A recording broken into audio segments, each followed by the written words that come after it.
안녕하세요. 저는 30대 중반의 여성이고 슬아의 아들 한 명을 두고 있는 워킹맘입니다. 저와 남편 모두 직업은 변호사예요. 부부 둘 다 전문직이고 남편은 시아버지께서 운영하시던 로펌을 물려받아 운영 중입니다.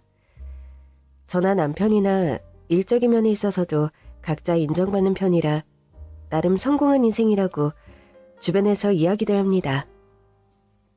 향미, 너는 보면 다 가진 것 같아. 너도 능력자, 남편은 너보다 더 능력자. 귀엽고 똑똑한 아들까지. 암튼 부러운 기집애야. 너는 친정부모님 두 분 다 여태 젊고 건강하시잖아.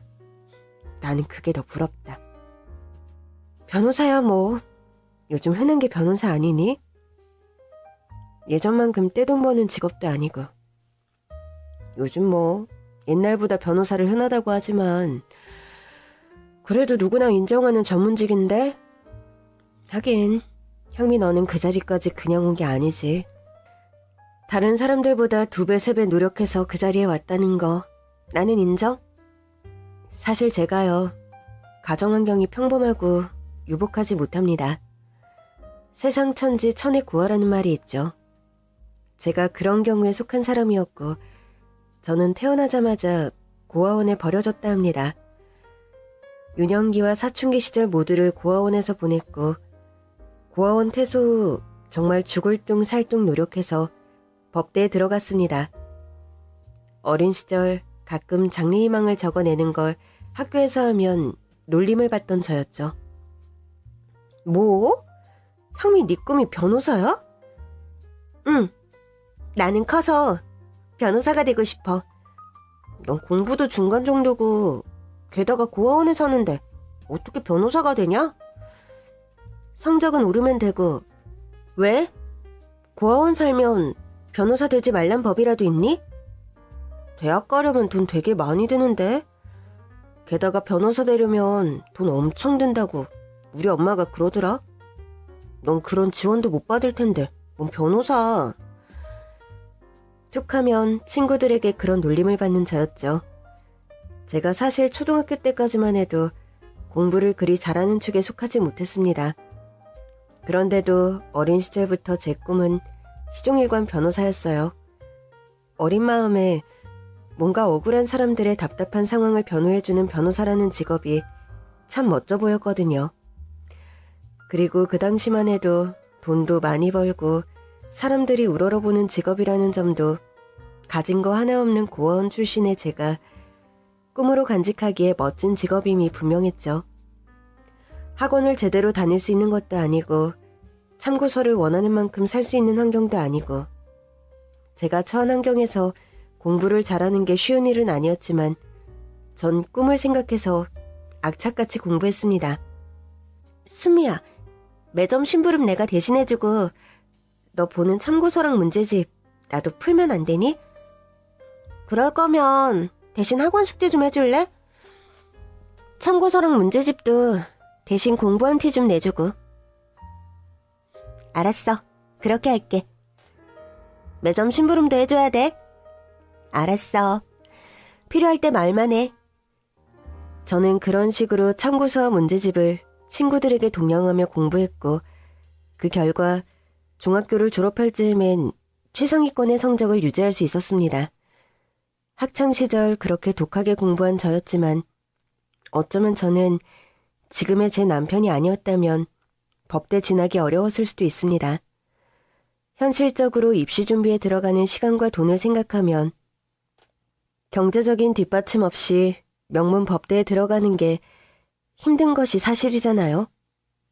20살을 간 넘겼을 시절 저는 남편을 만났고 그 사람은 조건 없이 저의 든든한 후원자가 되어주었습니다. 안녕하세요. 오늘부터 공부방 과외 자원봉사하기로 한 차선우입니다. 안녕하세요. 저는 여기 고아원 출신이고 아르바이트 삼아 고아원 동생들 공부 봐주는 박향미라고 합니다. 그럼 뭐 대학생이세요? 아니요, 대학생은 아니고 대입 준비 중인 수험생이에요. 수험생이면 공부만 해도 시간이 모자랄 텐데. 공부방에서 과외하고 아르바이트 할 시간 있어요? 여기 고아원 원장님께서 동생들 공부 봐주면 다달이 월급 주시는데 그걸로 학원비도 내고 생활도 해야 하니까요. 다른 아르바이트도 물론 하지만요. 듣자 하니까 법대 목표로 한다던데? 네, 맞아요. 제 꿈이 변호사라서요. 내가 로펌 운영하는 변호사인데 꿈 꼭 이뤄서 나중에 우리 로펌에서 일할래요? 남편은 법무법인을 운영하는 로펌의 젊은 대표였고 업계에서 나름 알아주는 유능한 변호사였습니다. 사회적인 사업에도 관심이 많아 거의 매주 공부방에 중고등학생들 상대로 영어며 수학 과외를 해준다고 봉사활동을 오는 사람이었죠. 차 변호사님께서 향민호를 좋게 본 모양이다. 대학 갈 때까지 입시 준비하는 동안 생활비와 학비를 지원해 주신다는데? 변호사님께서요? 왜 갑자기 그런 결정을? 법무법인 차원에서 사회사업을 이것저것 하는데 너 말고도 우리 구하원에도 기부금을 작년 분기에만 엄청 후원하셨다.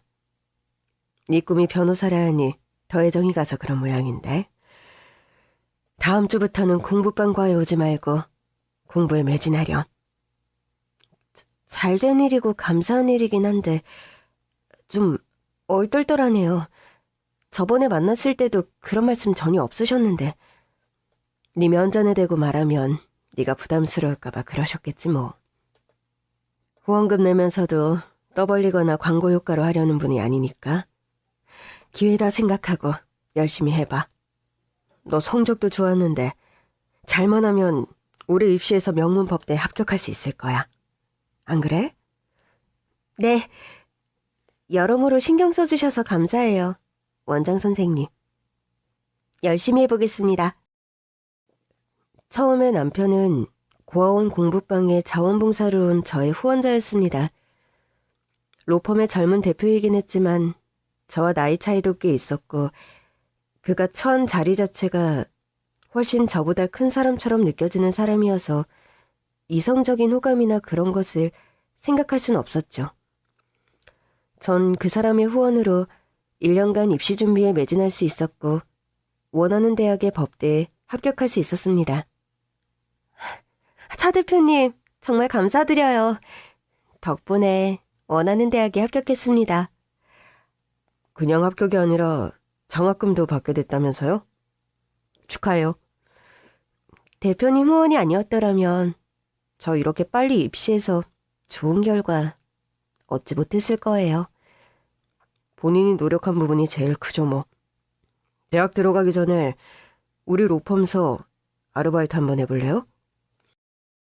저는 입시가 끝나고 시간이 좀 남아있던 시기에 남편의 로펌에서 아르바이트를 하게 되었습니다. 법원의 실무와 현장 경험을 할 수 있으면서도 변호사들의 잡무를 돕는 일이었죠. 제 입장에서는 돈도 벌고 또 관련 현장 경험도 익히고 꽉 먹고 알 먹고의 아르바이트인 셈이었습니다. 매번 제게 좋은 기회를 주셔서 뭐라 감사 인사를 드려야 할지 모르겠어요. 감사하면 나한테 어떻게 갚을 건데요? 네? 나중에 변호사 시험 합격하면 우리 로펌서 일하겠다는 약속 할 수 있어요? 대표님께서 원하시면 당연히 그렇게 하겠습니다. 농담이에요. 내가 설마 그런 무리수를 요구하겠어요? 남편은 제게 고마운 후원을 하면서도 생색을 내거나 어떤 조건을 내걸지도 않는 점잖은 후원자였습니다. 그런 그의 인품과 성격에 반해 제가 먼저 남편을 흠모하게 되었죠. 저 역시 대학생이 된 후에 고아원 공부방에 자원봉사를 나왔고 이를 접점으로 남편과 만나는 일이 잦아졌습니다. 다른 아르바이트로도 바쁠 텐데 공부방 자원봉사 계속 나오네요? 제가 전에 이곳에서 도움받은 것도 무척 컸었거든요. 대표님 후원으로 대학 오게 된 것도 그렇고요. 학교 생활은 할만해요? 시험도 많고 레포트도 많고 학점 관리도 쉽지 않지만 열심히 하고 있습니다. 기숙사 생활한다고 들었는데 불편하진 않아요? 괜찮습니다. 잘 적응해서 생활하고 있어요. 불편하면 언제든 얘기해요. 공부하는 수험생은 환경도 중요한데 우리 로펌 직원들한테 제공하는 숙소형 아파트가 있는데 공실이 몇 개 되거든요. 대표님, 그런데 저한테 왜 이렇게 매번 잘해주세요? 내가 잘해주는 게 불만인가요? 아니요, 그런 건 아니고 감사하지만 그냥 가끔 궁금할 때가 있었거든요. 저 입시 준비할 때 예전에 갑자기 도와주신다는 것도 그렇고요. 그쪽 키다리 아저씨가 되어주고 싶어서요. 처음 본 순간부터 그런 생각했어요, 솔직히. 지켜주고 싶다, 행복하게 해주고 싶다. 남편과 저는 공부방 자원봉사를 접점으로 정기적으로 만나는 횟수가 늘어났고 어느 날부터인가는 자연스레 연인이 되었습니다. 처음부터 남편은 저에게 호감이 있었다고 합니다. 자신의 위치와 또 나이 차이가 꽤 나는 터라 함부로 다가올 수 없었다고요. 낮에는 아르바이트, 저녁에는 학과 공부를 하며 힘든 생활을 이어가던 저는 남편의 물심양면 지원으로 공부에만 매진하며 무사히 법대를 졸업할 수 있었습니다. 로스쿨을 준비하던 어느 날 예정에 없던 임신 소식을 접해야 했죠. 어떡하죠? 임신 테스트기를 해봤는데 2줄이 나와요. 어떡하긴 뭘 어떡해요? 나랑 결혼하면 되지. 그런데 로스쿨 입학 한창 준비 중이었는데 그게 좀 미안하네. 아직 결혼도 전인데 임신했다는 말을 어떻게 해요? 대표님 집안에. 내가 어린애도 아니고 그건 다 알아서 할 테니까 걱정 말아요. 그리고 향미 씨 꿈이 변호사인데 내가 그 과정에 걸림돌 된 게 사실이니까. 출산하고 아이 키우는 일 때문에 경력 단절되거나 그런 일 없게 내가 최대한 외주할게요. 그거 하나는 확실히 약속할게. 대표님을 원망하는 마음은 저 하나도 없어요. 대표님 누구보다 사랑하고 언젠가는 당신 아기 꼭 낳고 싶었는데 그게 좀 앞당겨진 거라고 생각해요. 놀라고 당황했을 건데. 그렇게 말해줘서 고마워요. 그리고 또 나 그 약속도 할게. 평생 향미 씨만 사랑하겠다는 약속. 남편의 저에 대한 마음은 진심 그 이상이었습니다. 고아원 출신에 애초에 부모님이 존재하지 않는 저의 불분명한 출생 환경. 그런 것을 일체 염두에 두지 않고 저 하나만 보고 순수하게 사랑해준 남편이었죠. 해서 계획이 없는 임신이었지만 저는 기꺼이 받아들였습니다. 이 남자의 아이라면 열이라도 낳으리라. 그런 생각이 들 만큼 저 역시 남편을 많이 사랑했으니까요. 저와 남편의 결혼에 있어 복병은 다른 곳에 있었습니다. 차이나는 집안 환경을 탐탁치 않게 여긴 그의 어머니가 처음부터 저를 마음에 들어하지 않으셨거든요. 나이도 얼마 먹지 않았는데 벌써 혼전 임신을 했다고? 죄송합니다. 대표님과 결혼을 약속하긴 했지만 결혼 전부터 임신할 계획은 아니었는데 어쩌다 보니. 어린애가 아주 맹랑한 구석이 있구나. 고아원 출신이라더니. 이래서 가정교육 못 받은 애들을 며느리로 들이면 안 된다는 거야. 남사스럽게 혼전 임신이 웬 말이냐고. 어머님, 이 사람 부모님은 안 계시지만 심성 착하고 고아원 선생님들도 하나같이 칭찬이 자자한 사람이에요. 어려운 환경에서 악착같이 공부해서 명문 법대 들어가 졸업했고요. 듣자 하니 입시 준비할 때부터 네가 후원자로 물심양면 도와줬다던데. 너 혹시 우리 집안에 빨대 꽂으려고 애초부터 작정한 애 아니니? 어머니, 그런 말씀 제발 그만하세요. 향미 씨는 그런 여자 아닙니다. 네 아버지가 살아계셨더라면 지금 이 상황을 뭐라 하셨을까? 아마 좋거나 반기진 않으셨을 게다. 누구보다 체면 중시하고 명예를 중시하는 분인데 혼자 임신이라니. 아유, 나 원참. 게다가 우리 집안이 평범한 집안이니? 집안 대대로 법조인 가문에 고아 출신 며느리가 웬 말이냐? 어머니, 이 사람이 부모님이 없고 싶어서 그런 것도 아닌데 그런 걸로 반대하시면 어떡해요?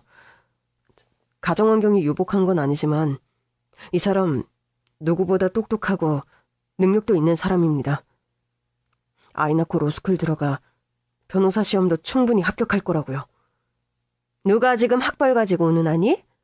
사람이란 근본이 중요하고 집안 환경이 얼마나 절대적인 건데. 솔직히 말해 저의 부모가 뭘 하던 사람인지 어찌 알아? 피는 못 속이고 근본은 못 속이는 건데 엄마는 그게 걱정이라는 거다. 어머니, 제발 아들 판단을 좀 믿어주세요. 제 눈엔 좋은 사람이고 괜찮은 여자면 믿을 만한 거 아닌가요? 아들 말을 안 믿고 왜 그런 소각적인 잣대만 자꾸 갖다 대세요? 알았다. 네가 그리 나오니 나도 더는 할 말이 없구나. 내가 말린다 한들 뜻을 첩을 너도 아니고 네 마음대로 하렴. 일단 뱃속에 아기까지 있다는데 뭐 더 반대할 곳일도 없잖니? 시아버지께서는 몇 년 전 돌아가셔서 남편은 시아버지가 운영하시던 로펌을 운영 중이었습니다. 홀로 되신 시어머님은 남편에 대한 집착이 강한 편이었고 처음부터 저를 무척 마음에 들어하지 않으셨죠. 조건으로 봤을 때 말도 안 되게 처지는 결혼인 것도 사실이었고요. 초반부터 시댁에서 환영받지 못하는 결혼식을 올리게 된 저였죠. 네 시아버지가 계셨다면 네가 아무리 혼전 임신을 했어도 이 결혼은 힘들었을 게다. 하늘이 두 쪽 나도 아닌 건 아니라는 분이었으니까. 제가 많이 부족한 거 알고 있습니다, 어머님. 그래도 저 최선을 다할 테니 저 좀 예쁘게 봐주세요. 글쎄, 네가 뭘 어떻게 최선을 다한다는 거야? 너에게 부족한 부분들은 네가 최선을 다해서 메꿔질 수 있는 부분도 아닌데? 대놓고 비수의 말을 꾸는 시어머니셨고 저는 초반에 이 결혼을 해야 하나 고민에 빠질 정도였죠. 그렇다고 뱃속의 아기와 사랑하는 남편을 생각할 때 결혼을 접을 수도 없는 노릇이었죠. 내가 구아인 걸 제대로 실감하는 것 같아. 결혼식 준비하면서 말이야. 어디서 환영받지 못하는 가정환경이라는 건 알았지만 부모님 부재라는 게 많이 서럽다, 솔직히. 향민 이 심정 충분히 이해 간다. 나도 지금 남편과 결혼하며 시댁 반대 얼마나 심했니? 우리 시댁은 너희 시댁처럼 대단한 집안이 아닌데도 내가 고아원 출신이라 싫어했는데 너희 시댁은 더 하겠지. 그래도 결혼하고 나니 하길 잘했다는 생각 드니? 시부모님께선 여전히 너 마음에 안 들어 하셔? 그게 말야. 결혼 초에는 그렇게 날 별로라 하시더니 초대 낳고 나서는 완전히 바뀌었어. 집에 귀염둥이 손자 안겨줬다고 예전에 결혼 반대했던 거 마음에 담아두지 말라면서 시부모님께서 먼저 그런 말씀도 하시고. 그럼 나도 아기 낳고 나면 시어머니와의 관계가 지금보단 나아질까? 그럴 거야.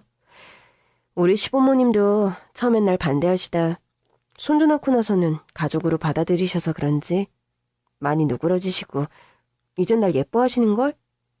향미 너도 곧 그런 날이 올 거야. 전 친구의 말을 듣고 저 역시 결혼해서 아이를 낳고 시간이 좀 흐르면 시어머니의 태도가 누그러지겠거니 생각하기로 했습니다. 그렇지만 모든 경우의 수가 통하는 법칙이란 게 잘 없듯 저 역시 그러했어요.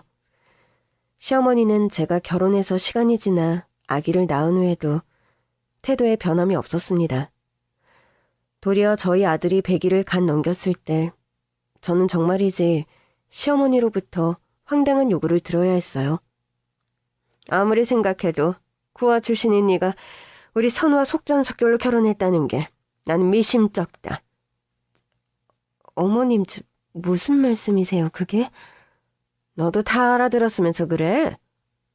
혼전 임신으로 아들 낳은 너를 못 믿겠다는 얘기다. 결혼식하고 아기까지 낳았는데 저를 못 믿겠다면 그럼 제가 어떻게 해야 하는 건데요, 어머님? 친자 확인 검사를 해야겠다. 네가 낳은 아들이 우리 선우 친자가 맞는지 검사를 한번 해봐야 직성이 풀리겠다고. 아무리 모진 말씀하셔도 제가 부족하려니 하고 넘어갔지만 이번 말씀만큼은 너무 심하다는 생각 안 하세요?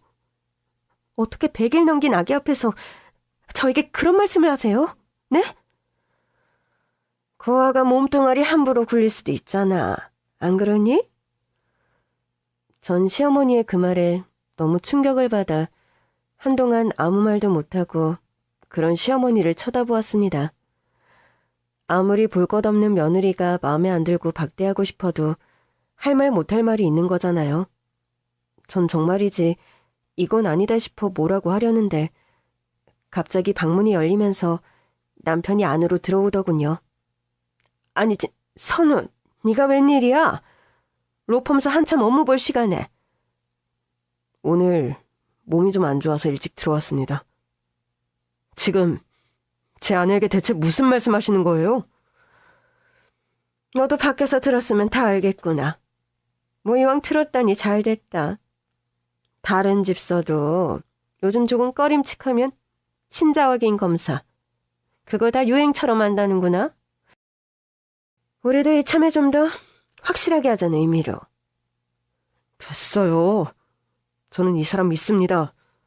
그런 쓸데없는 검사를 해야 할 만큼 이 사람 형편없는 사람도 아니고요.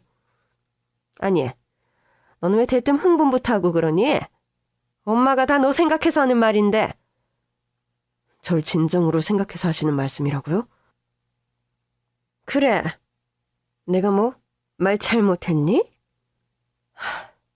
진짜 저를 어디까지 실망시킬 작정이십니까?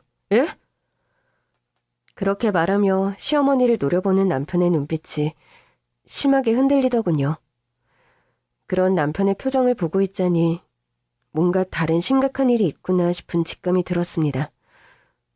내가 널 실망시킨 일이 뭐가 있다고 그래? 너? 말 한 번 참 이상하게 하는구나? 시어머니는 흥분하며 남편에게 소리를 질렀고 남편의 눈빛이 다시 심하게 흔들렸습니다.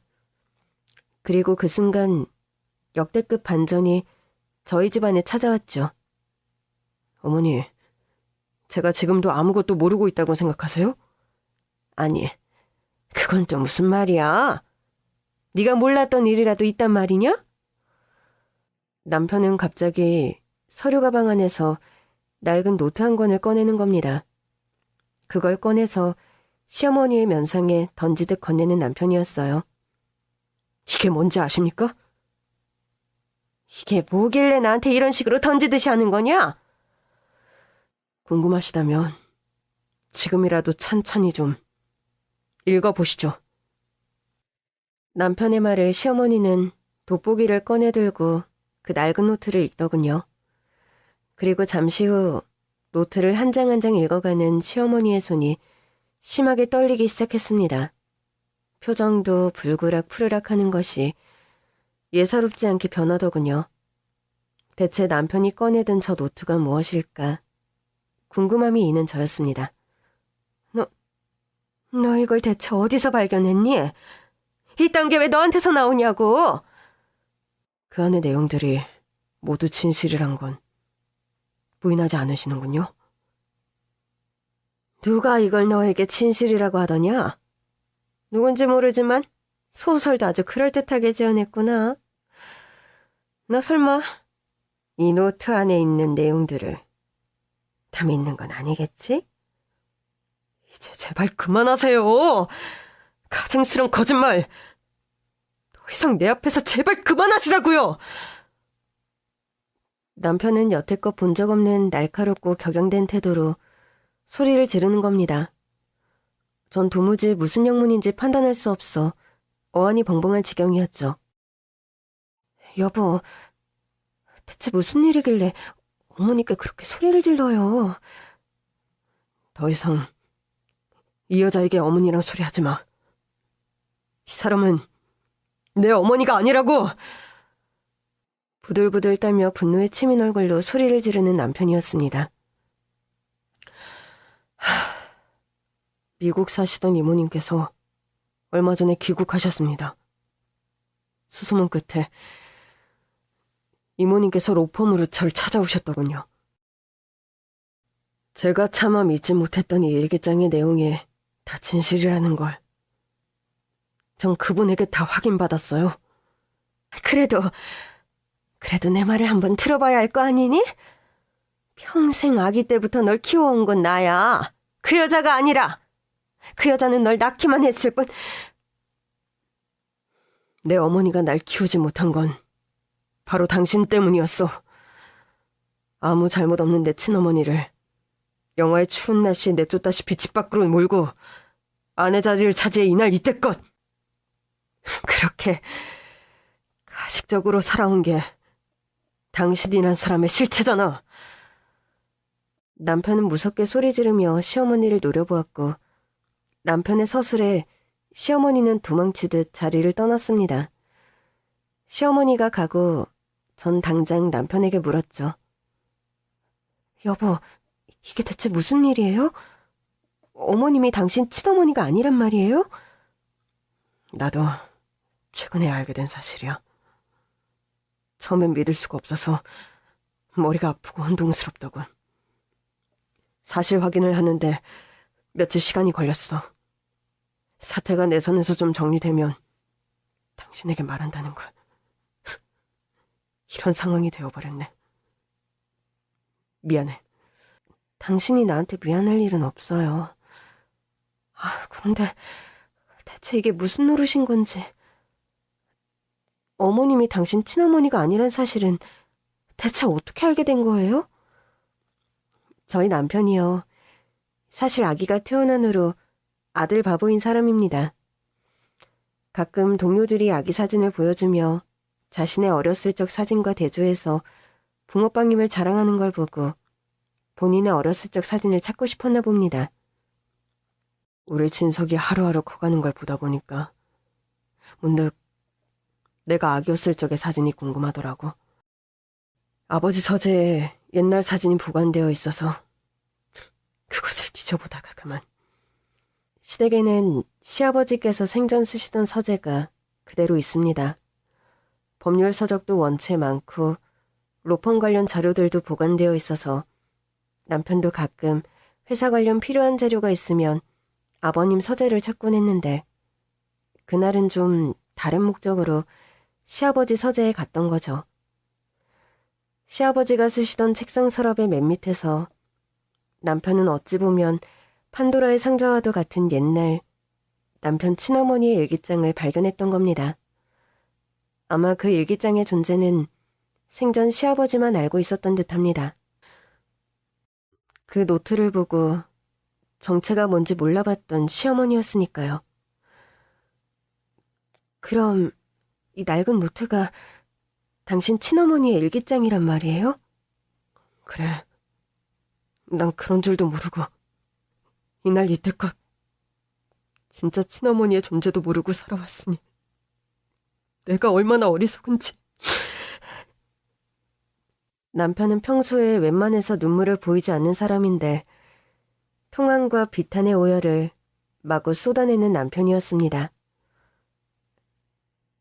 이 일기장을 당신도 읽어보면 알겠지만 우리 엄마가 얼마나 억울하게 이 집에서 쫓겨나고 이혼당하셨는지 지금도 내 피가 거꾸로 솟을 정도야. 그날 저는 남편을 겨우 진정시키고 남편이 잠자리에 든 뒤 그 오래된 일기장을 읽어보았습니다. 일기장 속에는 그 옛날 남편의 친어머니가 어떤 과정으로 배신당하고 이혼당했는지 그 과정들이 너무나 세세하게 담겨져 있더군요. 남편의 친어머니는 남편을 낳자마자 산후조리도 못한 상황에서 거의 강제 이혼을 당했다는 사실을 알게 되었습니다. 난 이런 서류를 작성한 적조차 없는데 이혼이라뇨.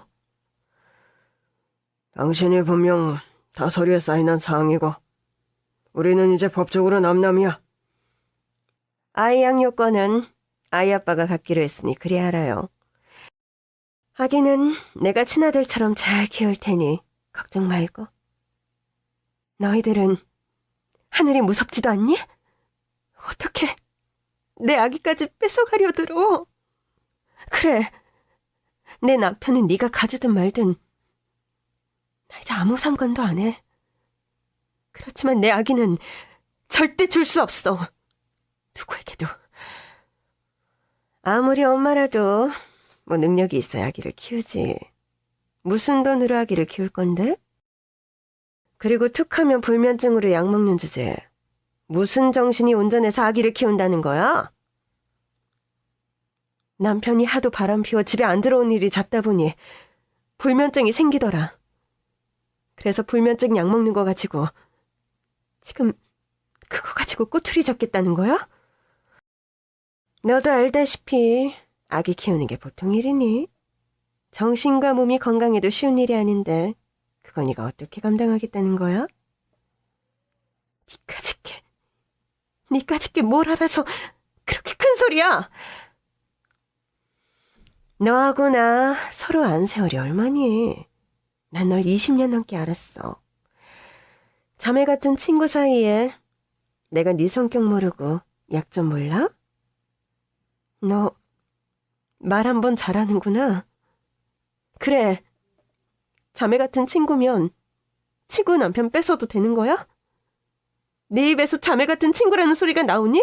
이 나쁜 년아? 말 좀 가려서 해. 그래, 너하고 나 이젠 친구라고 하긴 그렇겠다. 그러기에 애진작에 남편 관리 좀 잘하지 그랬어. 내가 예전부터 말했잖아. 너 남편 관리 너무 부실하다고. 이 천벌받을 년아. 이 나쁜 년아. 지금 그 사람 몸에서 당장 손 떼! 당신 하다하다 손찌검까지 하니? 내가 이 상간녀 손찌검하는 게 그렇게 억울해? 내가 지금 이성의 끈을 놓지 못해. 이 정도밖에 못하는 게 철천지 아니야. 여자한테 눈이 돌아. 그래, 위장 이혼까지 다 계획한 거 난 눈 감아줄게. 이미 마음 떠난 당신에게 나 역시 미련 같은 거 없어. 그런데 제발 아기는 내게 줘. 우리 아들은 내가 키우게 해달란 말이야. 그럴 순 없어. 이 사람도 말했다시피 당신 정신적으로나 육체적으로 건강한 사람이 아니야. 우리 아기 이 사람이 친엄마 못지않게 잘 키워주기로 약속했어. 당신은 그냥 당신 인생 살라고. 내가 먹고 살 만큼 위자료 두둑하게 챙겨준다니까. 위자료니 뭐니 다 필요 없어. 나한테 우리 아기만 주면 돼. 미영아, 너 왜 이렇게 말이 안 통하니? 이 사람하고 나 아기 잘 키운다니까. 넌 그냥 딸린 혹 없이 새 출발하라는데 왜 이렇게 말귀를 못 알아먹어? 망덕한 년. 시골 가난한 집 동창생 갈 곳 없이 서울 상경에서 고생하는 걸 남편 비서로 쓴 내 잘못이다. 다른 사람도 아닌 네가 어떻게 날 이렇게 배신하니? 미영아, 사람 운명이라는 거 그거 뜻대로 안 되는 거야? 이 사람하고 나는 처음부터 맺어졌어야 하는 운명인데 너 때문에 뒤늦게 만난 거라고. 그래, 운명이라 치자. 운명이 사람들끼리 잘 살라고. 대신 내 아들만 돌려달란 말이야. 내 아들은 내가 키울 거야. 절교하듯 시아버지와 당시의 상간녀였던 시어머니에게 울며불며 매달렸던 남편의 친어머니였습니다.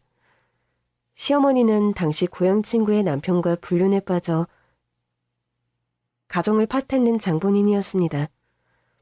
저는 남편의 친어머니 일기를 읽고 충격에 빠질 수밖에 없었어요. 대체 이런 진실을 숨기고 평생 친어머니처럼 행세한 시어머니가 정말 인간도 아니란 생각이 들더군요. 제가 이런 모든 진실을 알고 나서 며칠 후에 저와 남편은 미국에서 몇십 년 만에 귀국했다는 남편의 친이모님을 만나게 되었습니다. 네가 우리 선우 와이프니? 아우, 세상에, 우리 선우도 젖먹이일 때 보고 이리 장성한 어른이 되어서 보다니 처음에 못 알아볼 뻔했다. 안녕하세요, 이모님. 이모님, 왜 이렇게 긴 세월 한국에 오지 않으셨어요? 이모라도 저에게 좀 제대로 된 진실을 말씀해 주시지 않고요. 네 엄마가 잘못되고 나서 우리 집안에선 거의 네 아빠를 비롯 그 집안 사람을 입 밖에 올리지도 않고 살았다. 법적인 분쟁을 몇 년 했지만 널 데려오는데도 실패했고 거의 포기하는 심정으로 너희 집안과는 단절하고 살았던 거지. 이모님, 전 여태껏 그 상간녀를 제 친어머니로 알고 살아왔습니다. 아무리 경우 없는 것들이라지만 설마 내게 그런 거짓말을 평생 했을 거라고는 생각 못했다. 엄마가, 우리 어머니가 그렇게 억울하게 돌아가셨다는 것도 저는 최근에 알았어요, 이모. 네 엄마, 우리 언니 생각하면 난 지금도 피가 거꾸로 솟는다. 착하고 순수하고 세상 천지 현명자가 따로 없었는데 네 아버지가 가진 거 하나 없던 가난한 고시생 시절부터 은행 다니며 뒷바라지하던 게 네 엄마란다. 그런 헌신적인 마누라를 헌신짝처럼 내다버리고 이모 고향 친구와 바람이 나서 그만. 일기장을 보니 생전 어머님께서 이 사람을 절대 뺏기지 않으려고 무진 애를 쓰셨던데 어떻게 그런 일이. 지금도 그 일만 생각하면 복장이 터지고 자다가도 벌떡벌떡 깬단다. 네 시아버지와 그 상간녀는 완전히 짜고 치는 고스톱판을 만들었다. 저희들에게 유리한 이혼을 하려고 말이다. 시이모님께 전해 듣게 된 그 옛날 시부모님의 이혼 사건은 정말이지 기가 막힌 것이었습니다. 시아버지는 그때 하루라도 빨리 이혼하려고 시어머니 몰래 이혼 서류를 조작해 협의 이혼을 한 것처럼 시어머니를 속였다고 합니다. 아마 법조계에 몸담는 자신의 위치를 이용해 그런 법의 허점을 악용한 것이었죠. 처음에는 남편이 바람 피운다는 사실조차 몰랐던 시어머니는 도장이니 신분증이니 부동산 관련해서 투자를 한다는 시아버지 말을 믿고 모두 전해주셨다 합니다. 그런 개인 정보를 빌미로 시아버지는 시어머니 몰래 협의 이혼을 진행했던 거고요. 게다가 어느 정도 두 사람의 불륜이 발각되었을 시점 시어머니의 우울증이 시작되었다고 합니다. 너도 한번 생각해보렴. 임신한 와이프 놔두고 고향 친구와 바람난 남편 두고 우울증 안 걸릴 여자가 어디 있겠니? 시어머니께서는 당시 남편을 출산하고 얼마 안 있어 우울증 약을 복용하셨다고 합니다.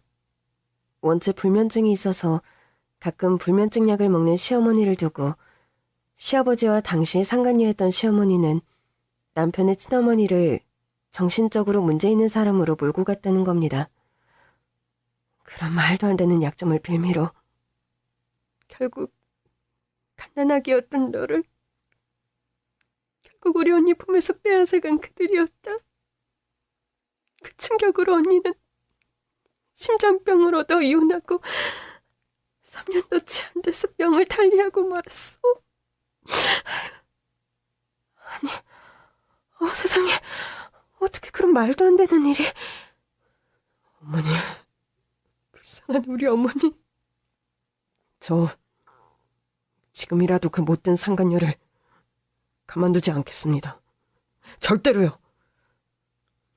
세월이 이렇게 흘러 불쌍한 네 엄마는 이미 고인이 되었는데 뭘 어찌하겠다는 거니?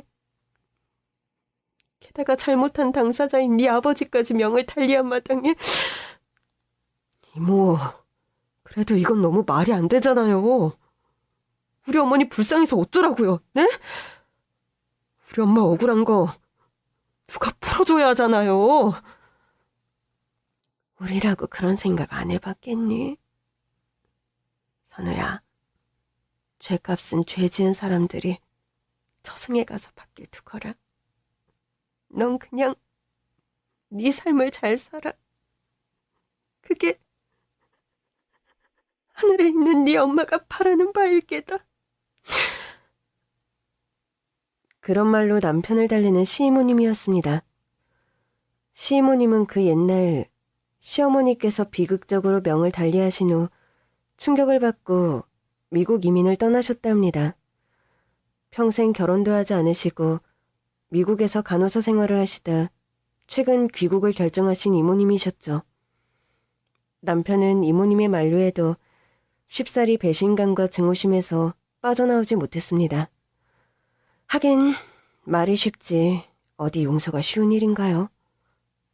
여보, 당신 요즘 보면 뭔가 사고 칠 것 같아서 불안불안해. 아무리 화가 나고 힘들어도 어리석은 생각 같은 거 하는 거 아니죠? 걱정하지 마. 내 곁은 우리 아들과 당신 지켜야 할 사람이 있는데 내가 어리석은 짓을 벌이진 않아. 그렇다면 다행인데 당신이 마음 정리가 안 되어 보여서 걱정이에요. 사필귀정이란 말이 있잖아. 다는 아니더라도 어느 정도는 내 손에서 사태가 제대로 수습되는 걸 봐야겠어. 내가 할 수 있는 한에 합법적인 복수 다 하려고. 여보. 저는 그런 말을 하는 남편을 걱정스레 지켜볼 수밖에 없었습니다. 남편은 일단 아들아이와 본인의 친자 확인 검사를 진행하더군요. 여보, 이런 걸 왜 굳이 하는 거예요? 결과지 가져다 그 여자 면상에 확인시켜주고 싶어서 그래. 남편의 고집으로 아들과 남편의 친자 확인 검사를 받았고 결국 그 결과지를 시어머니에게 가져다 확인시키는 남편이었습니다. 그렇게 원하셨던 친자 확인 검사 결과지입니다. 자, 결과 나왔으니 똑똑히 한번 보시죠. 친자가 맞다고 나왔네. 결과 확인했으면 됐지. 왜 굳이 이런 걸 내게 가지고 오는 처이가 뭐니? 사과하시라고요. 몸뚱이 함부로 놀렸을 수도 있네 없네. 이 사람한테 막말한 거 사과하십시오. 너 정말 이런 식으로 나올 거야? 아무리 네가 배신감이 크다지만 널 평생 키워온 정이 있는데. 얼른 사과하세요. 시모는 남편의 서술에 어쩔 수 없이 제게 사과하더군요. 미안하다, 향미야. 너를 오해했다. 지난 세월 제 친어머니와 외고에 저지른 만행, 그건 역시 제대로 용서받고 싶지만 아버지가 명을 달리하셔서 또 어머니마저 안 계시다는 게 원통할 따름입니다. 선우야, 지나간 일은 제발 잊고 이제와 따져서 뭐 하겠니? 내가 그때 나쁜 뜻이 있어서 그런 게 아니라. 변명은 필요 없어요. 그렇게 잔인한 방식으로 저희 어머니 내치고 결국 명 달리하게 만드셨지 않습니까? 전 그것도 모르고 평생 친어머니인 줄 알고 따르며 살아왔으니 제 기만당한 세월은 어떤 걸로도 보상받을 수 없습니다. 그 길로 시어머니께 절연을 선언하는 남편이었습니다. 용서해다오. 제발 나를 용서해줘. 용서는 후에 저 하늘나라 가시거든 저희 친어머니에게 하세요. 앞으로 저와 당신은 남보다 못한 사이입니다. 이제까지 이어왔던 모든 관계 절연하고 싶어요. 그 말씀 드리려고 오늘 여기 온 겁니다. 그렇게 말하고 시댁을 나오는 남편이었습니다. 저는 그런 남편의 뒤를 말없이 쫓아나올 수밖에 없었어요. 남편은 그 뒤로 시어머니가 관리하던 시아버지의 재산의 상당 부분을 법적인 절차를 거쳐 되찾아오더군요. 시아버지께서 살아생전 남편에게 상속할 거라 유언했던 재산들 역시 현재까지는 시어머니가 관리해오고 있었는데 그런 부분들을 깔끔하게 정리를 마친 남편이었죠. 갑자기 삼촌더러 로펌을 관두라 했다면서? 이제는 그 사람을 제 삼촌이라 더는 말할 수 없죠. 그쪽 남동생이 왜 제 삼촌이 됩니까? 제가 분명 말씀드리지 않았나요? 앞으로 절연이라고요. 아무리 그래도 그렇지. 멀쩡하게 회사 다니던 애를 그렇게 하루아침에 자르는 법이 어딨니? 왜요? 하루아침에 남동생이 회사 잘리니 억울하세요? 그래, 솔직히 억울하구나. 10년 넘게 로펌서 일했는데 갑자기 그렇게 사람을 해고하면. 업무 성과 부진입니다. 사직 처리의 가장 큰 이유는요. 그렇게 억울하세요? 남동생 회사 잘린 게. 좀 어이없네요. 저희 어머니 하루아침에 아내 자리에서 엄마 자리에서 잘라놓고는 겨우 남동생 회사 잘린 거 가지고 난리를 치시니. 네가 그런 식으로 복수를 하는 거니? 나한테? 이 정도를 복수로 하시면 어불성설 아닙니까?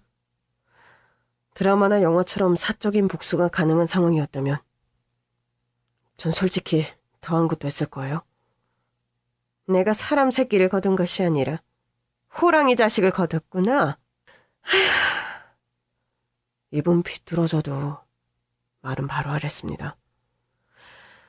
호랑이 자식을 거둔 게 아니라 본인이 배신하고 비수꽂은 제 어머니 아들을 거둔 거죠. 본인 명예와 자리 보전을 위해서. 뭐라고? 그게 평생을 널 키워준 나에게 할 소리냐? 나에게 한다는 소리가 고작. 제발 날 키워줬다는 그런 이빠른 소리 좀 그만하세요. 저희 어머니는 제 양육권을 지키려다 속병 얻어 돌아가셨습니다. 제 어머니 목숨값으로 얻은 가짜 어머니 자리에서 평생 행복하시던가요? 아이고, 뭐 그래. 내가 남의 남편 뺏고 아들 뺏은 죄값을 이렇게 치르는구나, 이렇게. 제발 동생분 일 관련해서든 다른 일이든 저한테 연락하는 일 앞으로 없었으면 합니다. 야멸차게 전화를 끊어버리는 남편이었습니다. 사실 시어머니의 남동생은 오래전부터 남편의 로펌에서 일하고 있었습니다. 그 남동생을 로펌에서 해고하자 시어머니가 전화가 온 거였고 시어머니의 읍소는 씨알도 안 먹히고 끝나고 말았죠. 남편은 그 정도로 주변 상황을 정리하는 듯 싶었습니다. 생전 문턱에도 가보지 않던 정신과에 상담 치료까지 받으며 남편은 멘탈을 회복해 나갔죠. 시간은 흘러 어느덧 저의 아들은 어린이집에 갈 나이가 되었습니다. 저도 슬슬 육아에 매진하던 일상을 정리하고 로스쿨 시험 준비에 박차를 가했고 결국 합격하게 되었죠. 아이가 어린이집에 다녀도 어린 아이를 돌보는 엄마는 해야 할 일이 한두 가지가 아닙니다. 공부를 시작한 저를 위해 남편은 베이비시터를 한 명 고용해 주었는데 영 남의 손을 타지 않던 아이라 그런가 적응이 쉽지 않았죠. 이런 저희의 사정을 알게 된 시이모님께서 도움의 손길을 내밀어 주셨습니다. 그런 사정이 있었으면 미리 말할 것 아니냐. 은퇴해서 적적하고 노는 게 일상인 나인데 우리 선아들인데 내가 키워줘야지. 암? 이모님 힘들지 않으시겠어요? 우리 언니가 선우 뺏기고 하늘로 돌아가셨는데 내가 우리 선우 아들 돌본다 하면 저 하늘에서도 잘한다고 소원 성취했다고 좋아할 거다. 내가 우리 언니 생각해서라도 더 선우 아들 돌보고 싶구나. 그렇게 말하며 눈시울을 붉히는 시이모님이셨습니다. 연세가 있으신 이모님을 고려해 저희는 집안일을 돌보는 시터 아주머니를 한 명 더 고용해서 아들아이를 부탁드리기로 했죠. 아이는 다행히 시이모님을 아주 잘 따랐고 저는 걱정 없이 공부에 매진할 수 있었습니다. 로스쿨을 무탈하게 졸업하고 바로 변호사 시험에도 합격할 수 있었죠. 여보, 그간 고생 많았어. 더 빨리 시험에 합격했을 사람인데. 나한테 시집와 아기 낳고 휴가하느라 좀 늦어졌지? 미안해. 아니에요. 내가 당신 만나 덕분에 대학도 수월하게 갔고 또 엄마도 되고 결국 내가 바라던 변호사도 됐어요. 이모님도 고생 너무 많으셨어요. 저희 아들 잘 돌봐주셔서 제가 걱정 없이 공부만 할 수 있었어요. 아휴, 이렇게 좋은 날 우리 언니가 있었다면 얼마나 좋아했을까. 아휴, 언니 하늘서 보고 있어요? 우리 선우가 결혼해서 애 아빠가 되고 또 언니 며느리도 변호사가 됐다우. 제가 변호사 실무 실습을 위해 로펌에 출근하게 되고 바빠지면서 시이모님께서는 우리 집에 들어와 함께 살고 계십니다. 남편이나 저나 여러모로 시이모님께 감사한 점이 참 많죠. 최근에는 시어머니 근황을 먼 친척으로부터 듣게 되었습니다. 세상에, 그 로펌서 네 남편이 잘라버린 남동생이 결국 큰 사고를 쳤다지 뭐니? 무슨 사고요? 주식한다고 지 누나 재산 홀랑 다 갖다 썩었군. 다 말아먹어서 길거리에 나앉게 생겼다는구나. 평생 손에 물 안 묻히고 살던 옆에 내가 말년에 무슨 고생문인지. 그게 다 젊어서 남의 남편 뺏고 못되게 잔치값 받는 거라고 사람들이 수군거리더구나. 시어머니는 남동생의 주식 실패로 경제적으로 악화일로의 상황을 겪고 있다는 소식이었습니다. 그와 관련 남편이 일하는 로펌을 찾아와 돈을 부탁한 시어머니였다고 합니다. 물론 남편은 이론자에 거절하며 쫓아내버렸다고 하더군요. 시이모님과 학과의 산으로 진짜 시어머니, 그러니까 남편의 친어머니 제사를 제가 지내고 있습니다. 남편은 진실을 알게 된 후로 시아버지의 제사를 지내지 않아요. 그 마음을 헤아리는 바이기에 딱히 반기를 들지는 않았습니다. 제가 변호사가 되고 처음 맞는 시어머니의 기일날 시어머니가 생전 그렇게 좋아하셨다는 백설기를 손수 만들어 제상에 올렸습니다. 언니, 며느리가 만든 백설기 좀 드셔보. 며느리가 똑똑한 애라 변호사 시험에 한 번에 합격했는데 떡도 곧잘 만드는 야무지 며느리네요. 제사상 앞에서 저를 칭찬하는 시이모를 부축해 함께 절을 올렸습니다. 한 번도 얼굴을 뵌 적 없는 시어머니지만 저 역시 남편만큼이나 그분이 많이 그립고 보고 싶습니다.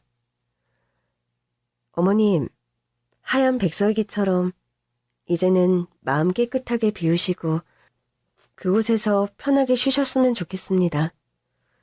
어머님 아들과 손주, 그리고 저. 하루하루 열심히 행복하게 잘 살게요. 그곳에서 항상 저희를 지켜봐 주셔서 늘 감사합니다. 여러분 가정에도 늘 평안과 행복이 가득하시길요. 긴 얘기 들어주셔서 감사합니다.